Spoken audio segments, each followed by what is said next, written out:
അധ്യായം 3. ആത്മാവിൽ ദരിദ്രരായവരുടെ ഭാഗ്യം.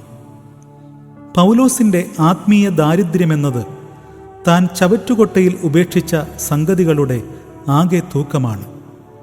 എല്ലാ ആത്മീയൻ്റെയും പുറത്ത് അദൃശ്യമായ ഒരു ചവറ്റുകുട്ടയുണ്ട്. ക്രിസ്തുവിനെ നേടേണ്ടതിന് എന്തെല്ലാം അവിടെ ഉപേക്ഷിച്ചുവോ അതിൻ്റെ ഘനമാണ് അവൻ്റെ ആത്മീയതയുടെ തൂക്കം. സ്വർഗരാജ്യ സ്ഥാപനത്തിൻ്റെ ഉദ്ദേശ്യം കൃപയുടെ സുവിശേഷത്താൽ ക്രിസ്തുവിൻ്റെ കാന്തയെ ഒരുക്കിയെടുക്കുക എന്നുള്ളതാണ്. നിറമണികളായ ഗോതമ്പ് മണികൾ കാന്തയെ സൂചിപ്പിക്കുന്നു.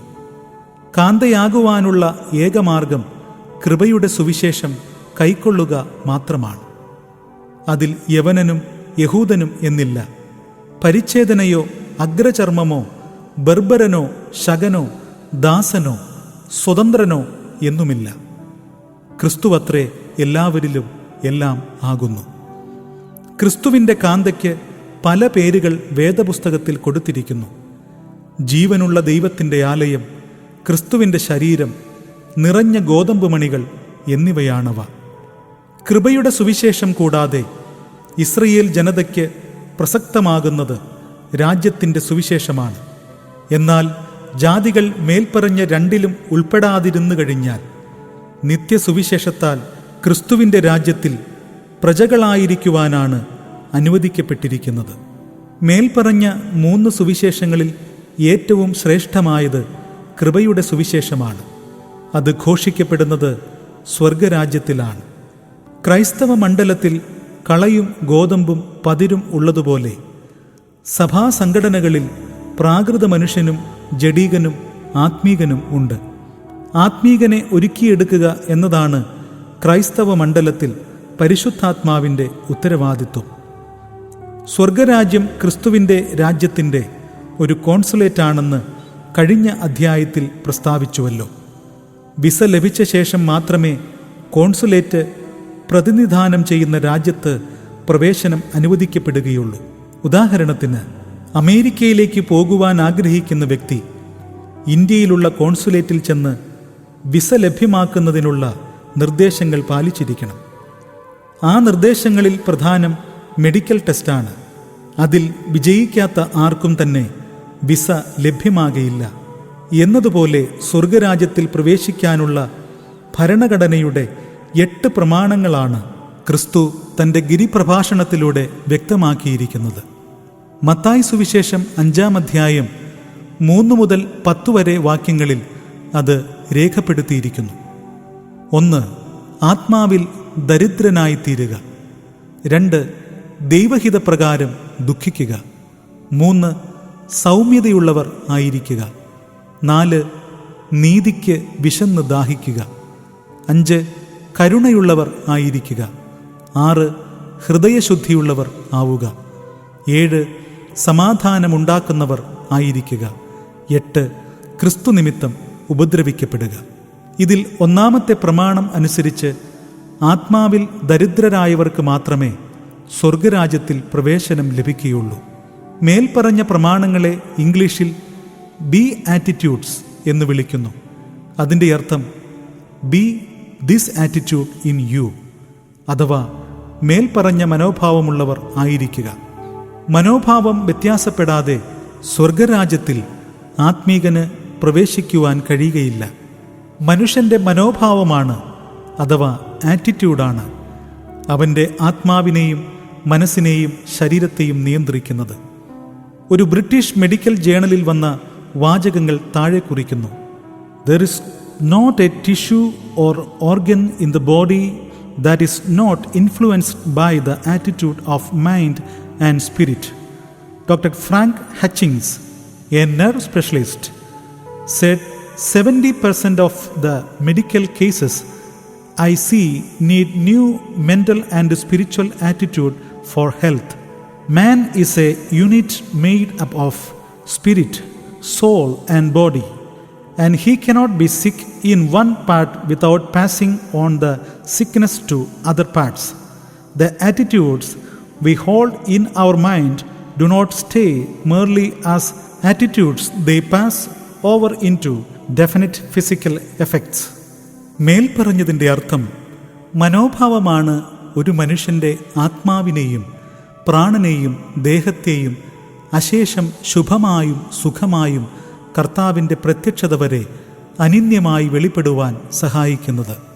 സ്വർഗരാജ്യത്തിലേക്ക് പ്രവേശിക്കുവാനുള്ള ആദ്യത്തെ പ്രമാണത്തിൻ്റെ അർത്ഥം നിഗളിച്ചിട്ട് പിശാചിന് വന്ന ശിക്ഷാവിധി സ്വർഗരാജ്യത്തിൽ പ്രവേശിക്കുന്ന ആർക്കും ഉണ്ടാകാതിരിപ്പാൻ തക്കവണ്ണം നിഗളത്തെ ഇല്ലായ്മ ചെയ്യുക എന്നുള്ളതാണ്. ആത്മാവിൽ ദരിദ്രനായി തീരുകയെന്നാൽ മനുഷ്യൻ്റെ സ്വയത്തെ ഇല്ലാതാക്കുക എന്നർത്ഥമാക്കുന്നു. ക്രിസ്തു തൻ്റെ പ്രസംഗത്തിൽ ഊന്നിപ്പറയുന്ന വസ്തുത ആരെങ്കിലും തന്നെ പിൻപറ്റുവാൻ ഇച്ഛിച്ചാൽ തന്നെത്താൻ ത്യജിക്കണം എന്നുള്ളതാണ്. ഏതൊരു വ്യക്തിയും എന്നിൽ ജീവിക്കുന്നത് ഞാനല്ല ക്രിസ്തുവത്രേ എന്ന് കരുതുമ്പോൾ മാത്രമേ സ്വയം ഇല്ലാതായെന്ന് പറയുവാൻ സാധിക്കൂ. പിശാച് നിഗളിക്കുവാനുള്ള കാരണം ദൈവത്തോട് സമനാകുവാൻ ആഗ്രഹിച്ചു എന്നുള്ളതായിരുന്നു. മനുഷ്യർക്ക് പിശാച് വാഗ്ദാനം ചെയ്തതും അതുതന്നെയാണ്. യേശുവിനെ സാത്താൻ പരീക്ഷിക്കുമ്പോഴും 4 കാര്യങ്ങളാണ് വാഗ്ദാനം ചെയ്തത്. 1 പൊസിഷൻ, 2 പൊസഷൻ, 3 പോപ്പുലാരിറ്റി, 4 പ്ലഷർ. ആത്മാവിൽ ദരിദ്രനാകാത്ത ഏവനും മേൽപ്പറഞ്ഞ 4 കാര്യങ്ങൾ ആഗ്രഹിക്കുന്നു. അങ്ങനെയുള്ളവൻ സ്വർഗരാജ്യത്തിൽ ഒരു പ്രാകൃതനോ ജഡീകനോ ആയിരിക്കും, അതായത് കളയോ പതിരോ ആയിരിക്കുമെന്നർത്ഥം. ലൂക്കോസിന്റെ സുവിശേഷം 7-ാം അധ്യായത്തിൽ ആത്മാവിൽ ദരിദ്രനായിത്തീർന്ന ഒരു ശതാധിപനെ നാം കാണുന്നു.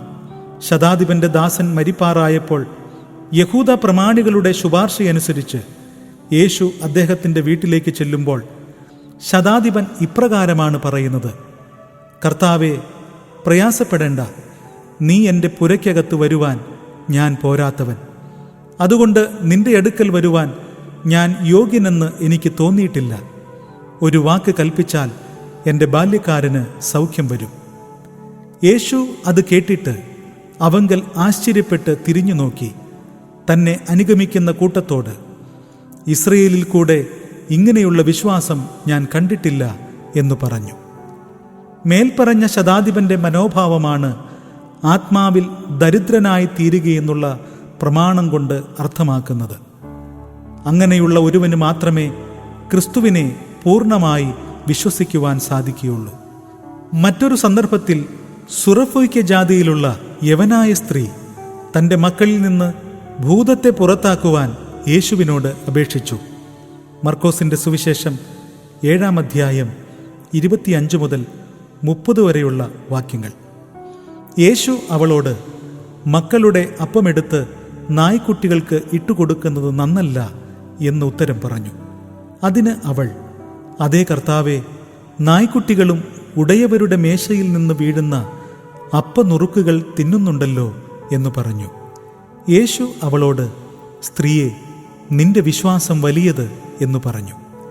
ഇവിടെയും സ്ത്രീ സ്വയത്തെ ഇല്ലാതാക്കിയപ്പോൾ അവളുടെ വിശ്വാസം വലുതായി. ക്രിസ്തുവിൻ്റെ 8 പ്രമാണങ്ങളിൽ ഏറ്റവും ഉന്നതമായ പ്രമാണമാണ് ആത്മാവിൽ ദരിദ്രനായി തീരുകയെന്നുള്ളത്, അഥവാ സ്വയത്തെ ഇല്ലായ്മ ചെയ്യുക. ഒരുവൻ ക്രിസ്തുവിനെ നേടണമെങ്കിൽ എന്തെല്ലാം ചെയ്യണമെന്ന് അപ്പോസ്തലനായ പൗലോസിൻ്റെ ചരിത്രം നമ്മെ പഠിപ്പിക്കുന്നു. പൗലോസ് പറയുന്നത്, എങ്കിലും എനിക്ക് ലാഭമായിരിക്കുന്നതൊക്കെയും ക്രിസ്തു നിമിത്തം ഛേദമെന്ന് എണ്ണിയിരിക്കുന്നു. അപ്പോസ്തലനായ പൗലോസ് ഫിലിപ്പിയർക്ക് എഴുതിയ ലേഖനം 3-ാം അധ്യായം 7-ാം വാക്യം. പിന്നെയും പറയുന്നു, ഞാൻ അവൻ്റെ നിമിത്തം എല്ലാം ഉപേക്ഷിച്ച് ചവറ് എന്നെണ്ണുന്നു. അപ്പോസ്തലനായ പൗലോസ് ഫിലിപ്പിയർക്ക് എഴുതിയ ലേഖനം 3-ാം അധ്യായം 11-ാം വാക്യം. പൗലോസിൻ്റെ ആത്മീയ ദാരിദ്ര്യമെന്നത് താൻ ചവറ്റുകുട്ടയിൽ ഉപേക്ഷിച്ച സംഗതികളുടെ ആകെ തൂക്കമാണ്. എല്ലാ ആത്മീകൻ്റെയും പുറത്ത് അദൃശ്യമായ ഒരു ചവറ്റുകുട്ടയുണ്ട്. ക്രിസ്തുവിനെ നേടേണ്ടതിന് എന്തെല്ലാം അവിടെ ഉപേക്ഷിച്ചുവോ അതിൻ്റെ ഘനമാണ് അവൻ്റെ ആത്മീയതയുടെ തൂക്കം. ധനാഢ്യനായ താൻ തൻ്റെ പിതാവിൽ നിന്ന് ലഭിച്ച സകല ധനവും ചവറ്റുകുട്ടയിൽ എറിഞ്ഞു. ഗമാലിയേൽ റബ്ബിയുടെ പാദപീഠത്തിലിരുന്ന് പഠിച്ച് ന്യായപ്രമാണത്തിൽ ഉന്നത ബിരുദം നേടിയവനായിരുന്നു പൗലോസ്. ആ യോഗ്യത മാത്രമല്ല, ഇസ്രയേല്യൻ ബെന്യാമീൻ ഗോത്രക്കാരൻ, പരീശന്മാരിൽ പരീശൻ, ന്യായപ്രമാണത്തിൻ്റെ നീതി സംബന്ധിച്ച് അനന്യൻ എന്നീ പ്രശംസാപത്രങ്ങളെല്ലാം തന്നെ ചവറ്റുകുട്ടയിൽ വലിച്ചെറിഞ്ഞു. അവസാനമായി നീറോ ചക്രവർത്തിയുടെ ആരാച്ചാരുടെ മിന്നുന്ന വാളിനാൽ തലയെറുക്കപ്പെട്ട് ഉടൽ വേർപെട്ട് രക്തം വാർന്നൊലിക്കുന്ന തല ചവറ്റുകുട്ടയിൽ കിടക്കുന്ന കാഴ്ച നാം ചരിത്രത്തിൽ ദർശിക്കുന്നു. എല്ലാ കഷ്ടപ്പാടുകളും നൊടിനേരത്തേക്കുള്ള ലഘുവായ കഷ്ടമായി കരുതിയപ്പോൾ നിറഞ്ഞ ഗോതമ്പുമണിയായി തേജസ്സിൻ്റെ നിത്യഘനം നേടുവാൻ താൻ പ്രാപ്തനായി. നമ്മുടെ കർത്താവും രക്ഷിതാവുമായ യേശുക്രിസ്തുവിൻ്റെ കഥയും ഇതുതന്നെയാണ്. അഖിലാണ്ടത്തെ മുഴുവൻ ചമച്ചവൻ ഈ ലോകത്തിൽ പിറന്നു വീഴുവാൻ ഒരു സ്ഥലം കണ്ടെത്തിയില്ല. കടം വാങ്ങിച്ചതായ ഗോശാലയിലെ പുൽത്തൊട്ടിയിൽ തൻ്റെ അമ്മ തന്നെ കിടത്തി. കടം വാങ്ങിയ ചുരുൾ വാങ്ങി വായിച്ച് സിനഗോഗിൽ പ്രസംഗിച്ചു. കടം വാങ്ങിയ പത്രോസിൻ്റെ പടകിൽ നിന്നുകൊണ്ട് പ്രസംഗിച്ചു. ബാലൻ്റെ കൈവശമുണ്ടായിരുന്ന അപ്പവും മീനും കടം വാങ്ങി 5000 പോഷിപ്പിച്ചു. കടം വാങ്ങിയ കഴുതയുടെ പുറത്ത് സഞ്ചരിച്ചു. കടം വാങ്ങിയ മാളികമുറിയിൽ അന്തിയത്താഴം കഴിച്ചു. കരം കൊടുക്കുവാൻ കയ്യിൽ കാശില്ലായിരുന്നു. വിശന്നപ്പോൾ അത്തിവൃക്ഷത്തിൻ്റെ ഇലകൾ പൊക്കി നോക്കി, ഫലമൊന്നും കണ്ടില്ലതാനും.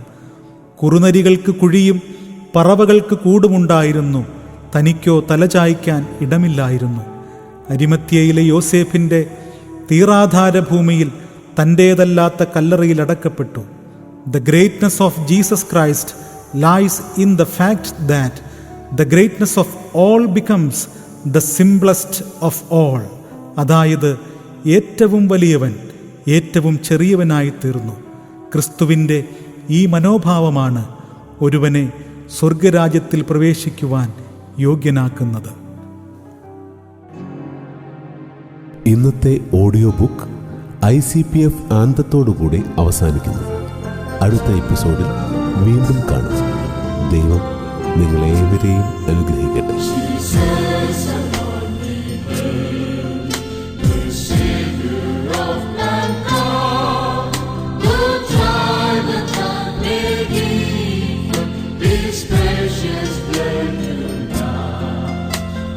See